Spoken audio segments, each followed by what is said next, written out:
আমাদের সমাজে একটা কথা প্রচলিত আছে, পাপকে ঘৃণা করো, পাপীকে না। এই কথাটা আসলে কতটুকু সঠিক, কতটুকু যৌক্তিক, সেটাই জানার চেষ্টা করব ইনশাআল্লাহ।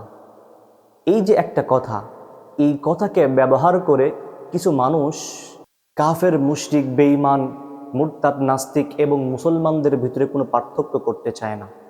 তারা বলে কাফের, মুশরিক, বেঈমান, মুরতাদ, নাস্তিক এরা পাপী, সুতরাং তাদের পাপকে ঘৃণা করো, তাদেরকে ঘৃণা করো না, কারণ পাপকে ঘৃণা করতে হয়, পাপীকে নয়। অথচ এই কথাটা আল্লাহর কোরআন এবং আল্লাহ রসুলের হাদিসের বিপরীত।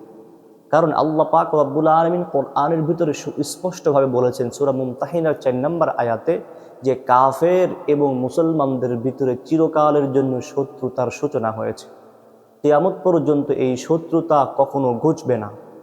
এখন কোনো মুসলমান যদি এই কথাকে বিশ্বাস করে এবং এই কথাকে মূলনীতি হিসাবে নেয় যে পাপকে ঘৃণা করতে হবে, পাপীকে নয়, এখন মুসলমান হয়ে যদি কাফেরকে ঘৃণা না করে, মুসলমান হয়ে মুরতাদ নাস্তিকদের যদি ঘৃণা না করে, বরং তাদের সঙ্গে বন্ধুত্বের সম্পর্ক রাখে, তাহলে সেই মুসলমান একদম স্পষ্টভাবে আল্লাহর কথার বিপরীত কাজ করল।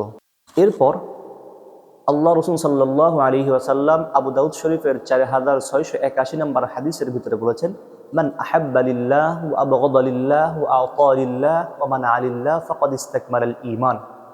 যেই ব্যক্তি আল্লাহর জন্য কাউকে ভালোবাসে, আল্লাহর জন্য কাউকে ঘৃণা করে, আল্লাহর জন্য দান করে এবং আল্লাহর জন্য বিরত থাকে, সেই ব্যক্তি হচ্ছে প্রকৃত ঈমানদার, পরিপূর্ণ ঈমানদার।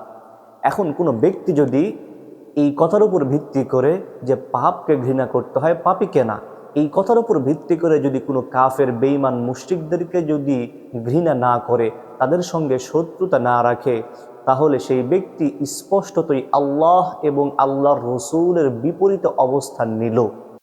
আর কোনো ব্যক্তি মুসলমান হয়ে আল্লাহ এবং আল্লাহর রসুলের বিপরীতে কখনোই অবস্থান নিতে পারে না। সুতরাং আমরা বুঝতে পারলাম যে পাপকে ঘৃণা করো, পাপীকে নয়, এই কথা সম্পূর্ণরূপে ভুল এবং গলত। এই কথাকে মূলনীতি ব্যবহার করে কেউ যদি কাফের, মুশরিক, বেঈমানদেরকে যদি ভালোবাসে, তাদের সঙ্গে বন্ধুত্বের সম্পর্ক রাখে, নিঃসন্দেহে সেই ব্যক্তি আল্লাহ এবং আল্লাহর রসুলের বিপরীতে অবস্থান নিল। এখন কথা হচ্ছে, মুসলমানদের ভিতরেও তো নাফরমান আছে। মুসলমান কিন্তু গুনাহ করে, নামাজ পড়ে গুনাহ করে, রোজা রাখে গুনাহ করে, হজ করে গুনাহ করে। এমন মুসলমানদের ক্ষেত্রে আমাদের অবস্থান কি হবে? এক্ষেত্রে আমাদের কথা হলো, মুসলমান হয়ে যদি পাপ করে তাহলে তার পাপের কারণে তাকে ঘৃণা করব, আর তার ভালো কাজের কারণে তাকে মহাব্বত করব। অর্থাৎ মুসলমান নাফরমান ব্যক্তিকে আমরা ভালোবাসবো এবং ঘৃণাও করব। তার যতটুকু পাপ ততটুকু তাকে ঘৃণা করব, সে যতটুকু ভালো কাজ করে সেই সমপরিমাণ তাকে সম্মান করব, ভালোবাসবো। এটাই হচ্ছে উত্তম পদ্ধতি।